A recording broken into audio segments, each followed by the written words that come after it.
Welcome FOH back on the deck this week at the Czar deck. I'm very proud to have, pleasure to have PJ with us. PJ Byrne, good mate of mine. Wanted to get him on the deck ever since I saw The Hobbit at Christmas. And of course we've got Muncie here, Muntz on the forum, Brandon. Today, gentlemen, we're going to have Montecristo Petit Twos. Highly controversial cigar. Highly controversial cigar. And the reason why I think it's highly controversial is that's a Monte 2, you can see it there in my hand.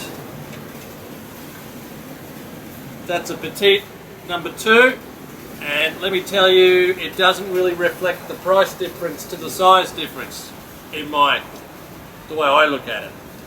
Although Habanos will tell you differently, that they're just a little bit shorter.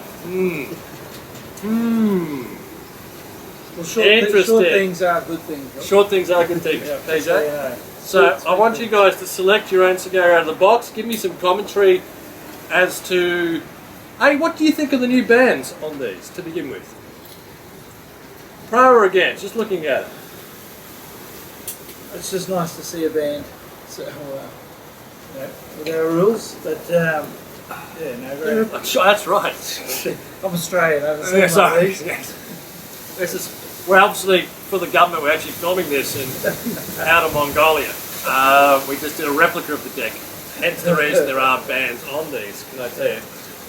It's quite cold here in Mongolia at the moment, isn't it? Ooh. It's the first time I've seen that new band, and don't mind it, to be honest. Very crisp. I don't think they've done a bad job. I mean, I'm far more a traditionalist than I am, something new like this. But if they're going to do something new, that's not too bad at all. Yeah. What's your construction like? Yeah, we have to sell that one later. I just want to let you know that it's been pre-loved. Bit just under. Mine's just a touch under. What's yours like? Soft. Yeah. Bit underfilled. Try to pick one more, guys. I'll give you one more chance. If you can pick one more that's not underfilled. Hey, it's a great start, isn't it, people? New release, underfilled cigars. Let's see, we go. Is that better? Yeah, no, this one's That's better. One more chance. Slight. One more chance. Just like the Christmas stocking. Keep going. No, this one's okay. That's okay. I should have kept that one. Okay, do you want to keep that one? Okay. So we've now gone through. Well, we've gone. You had a look at 3. That one. Yeah. You had a look at 3. Yeah. And that is underfilled. Underfilled. Not too bad. Underfilled at the top, but I'll wear that one there. Okay, so there we go.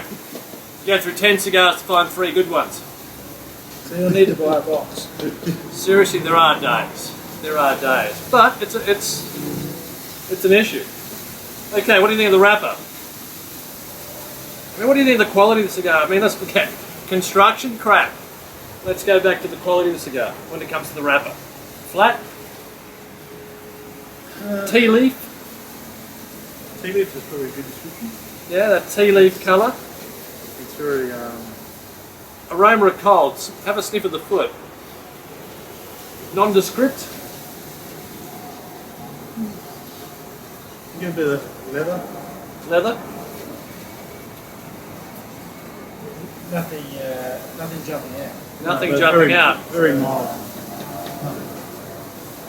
This wouldn't make PE stock, let alone HQ stock or like this. But anyway, what's the draw like? Very loose. Loose draw. Not real flat. Very loose. Loose. Yeah, loose. It's all over. We are on a winner here with the Montecristo Petit Number 2. So we're going to come back to you after we get through the first third, and let's see whether it has, or whether the actual smoking experience tries to make up for the completely underwhelming experience that we've had so far.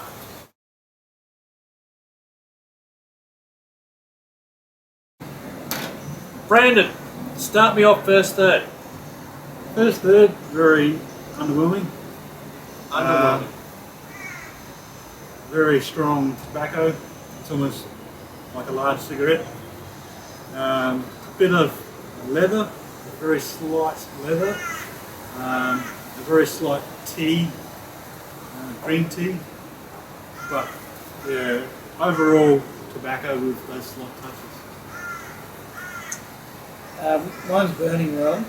like, no, the draw is actually not too bad, even though I thought it wasn't going to be. I agree, it does have a very strong tobacco flavour, like a cigarette. Maybe a little bit bitter, maybe a little bit salty. It does have a saltiness to it. Actually, you picked it up nicely. Well done, oh great Hobbit. That was excellent. It's great. Done great. The saltiness I can see. There was a touch of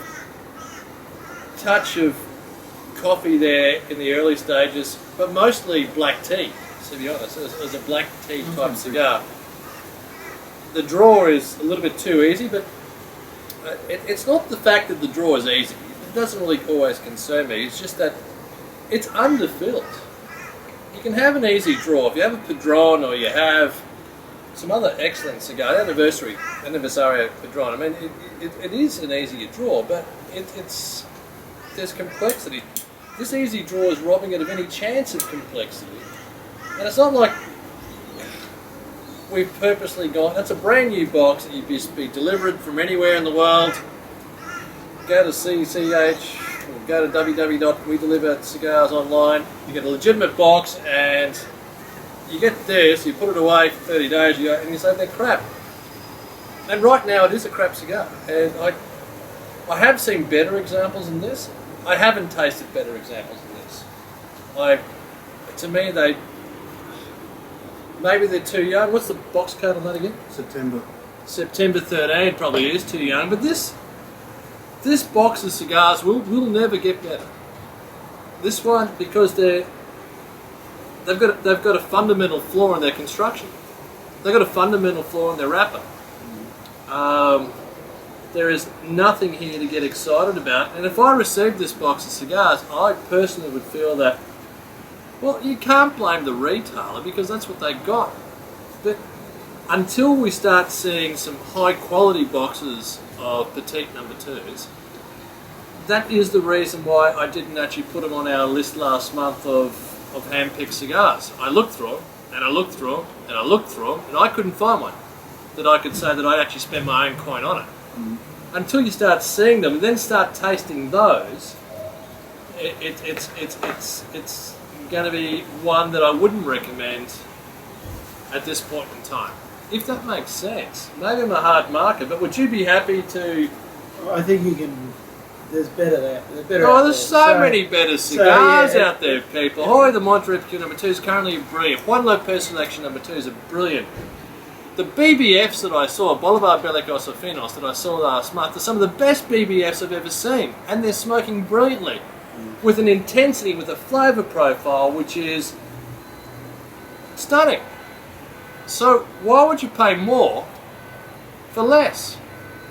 Knowing full well that this is a dud box that will be in your humidor, or you're going to give it away, at poker nights, and this to me is a poker cigar, you'd actually get rid of these. This box here you'd get rid of. Not to say that the Petit Number 2s may or may not come around. I'm sure they'll make some brilliant boxes of them, and we'll try them when they are brilliant. We'll do another review when they are brilliant. But right at this point in time, I haven't seen too many brilliant ones. I haven't smoked a brilliant one.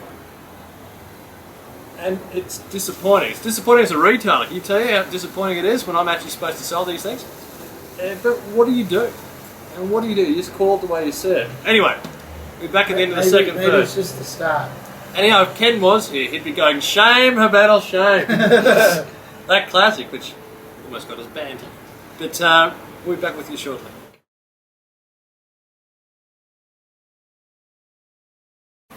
Second third of this Monty Petit 2, and over to you, PJ. I'm still finding it quite bland, maybe a little bit spicy, but to me it's a process.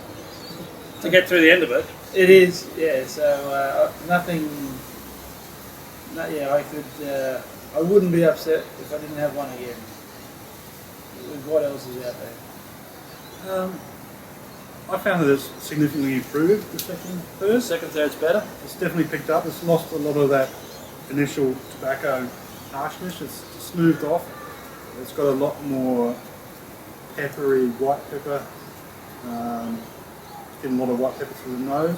It's not too bad. I wouldn't say it's mind-blowing, but it's certainly different pickup for me. Yeah, mine, I can see that. Mine's improved too in that second third.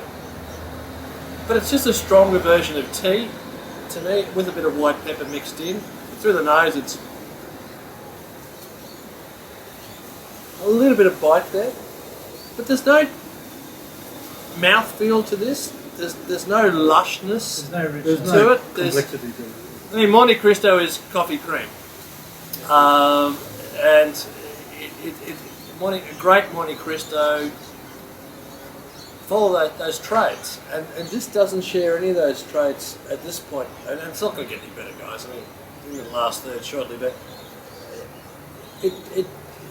if you were to take the band off and just given this cigar to yourself and toss through it, and you had to pick what it was from a blind tasting, I'd pick it as Cuban, but I'd pick it as a Vigueros or a young Vigueros. I'm not saying older Vigueros aren't too bad a cigar, but I'd pick it as a young Vigueros or along those lines there. I certainly wouldn't pick it as a Montecristo. It doesn't have a class about it. Right? You can definitely tell it is a young cigar. It is, No, absolutely. but I don't know if it would develop much over time anyway. Oh, these won't. No, it's No. still very. There's no complexity in the flavours. These won't develop over time. These are the sort of cigars that you hand out at poker nights to people that particularly like. Okay? So far, there has been some improvement, Yeah. but the improvement has come off such a low base that right now I'm thinking I'm waiting for the wine. 80, 84, 85, Yeah. which is a complete fail. A complete fail. A technical fail. When it comes to wine tasting, 84, 85 in a wine tasting it's a technical fail. And I think this is where this sits at this point in time. Come back to you shortly. Look forward to it. Maybe not, actually.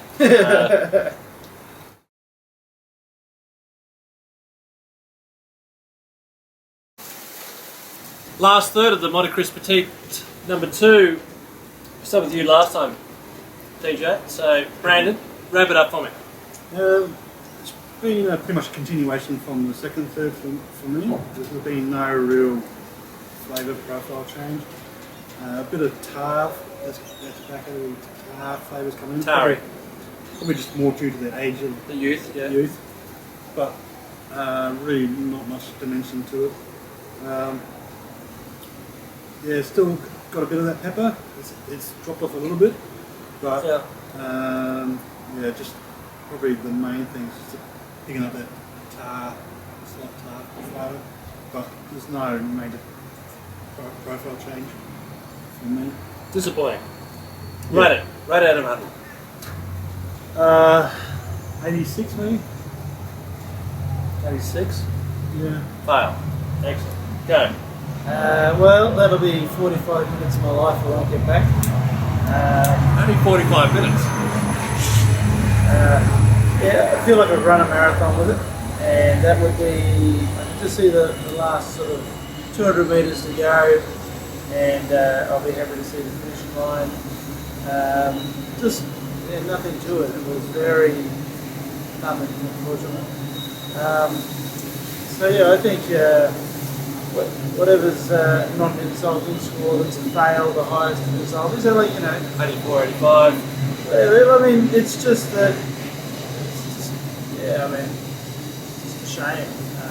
Such a good brand, and you'd be very disappointed if you're expecting the traditional Montecristo flavours and some of the better of the other options. So yeah. Yeah, it has no Montecristo-esque to it whatsoever. Well, these examples certainly haven't. We may see in weeks and months to come some great boxes, and we'll review it again. We can see some great boxes, but I won't come to that review, so. hopefully Ken doesn't see this and he'll be coming on to actually a blind tasting. But it is disappointing when, to me, your first releases need to be your best releases. They need to be something that sets the benchmark. You should be proud of it. There should be passion behind it. There's no passion there's no pride in these cigars, is there? Really? That I can see. And yet, you're expected to pay a pretty penny for it. You know, if I could recommend to all FOH members, don't touch one. Don't buy one until we start seeing some real quality come through, and even then, hopefully some pricing parity come through that reflects the cigar itself. But from what I've seen to date, what I've tasted today, and this is not the first one I've had, it's been disappointing, really disappointing. It's going through the motions of producing a cigar. You don't go through the motions. Cigars need to come from here. They need to have some passion. They need to have some love. They need to have some belief. They need to be representative of the mark. And if they're not, then they need to be dissed and criticised for what they are. This is the worst cigar I think I've had since the original Montecristo opens, and that's really disappointing. Yeah, it's not right. I was going to say, you have a lot of. I've got some great memories of cigars, and I've had cigars in great places with great friends, and I've got those memories, and I'll have a memory of having this, and it won't be a good memory. That's what I'm saying. I mean, if you were to go into a retail shop again, this is the tragedy of releasing cigars at this standard.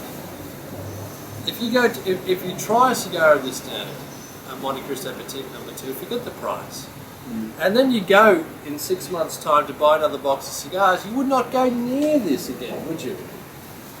Whereas if they put the love, they put the passion, they put the heart and soul into it, and it was an excellent cigar, then you would. We can't have winners every week, but let's face it, we don't. But when we do, we sprout the cause. We actually tell you about what great cigars are. This one wasn't one of them, and for the time being, stay away from them, from my perspective. It's only my opinion, it's only your guys' opinion. But if you have another opinion, please state on the forum. Friends of Hermanos, look forward to seeing you again. Thank you so much, gentlemen. That was a great review. Bad cigar, great review. Until next week, I look forward to it. Cheers.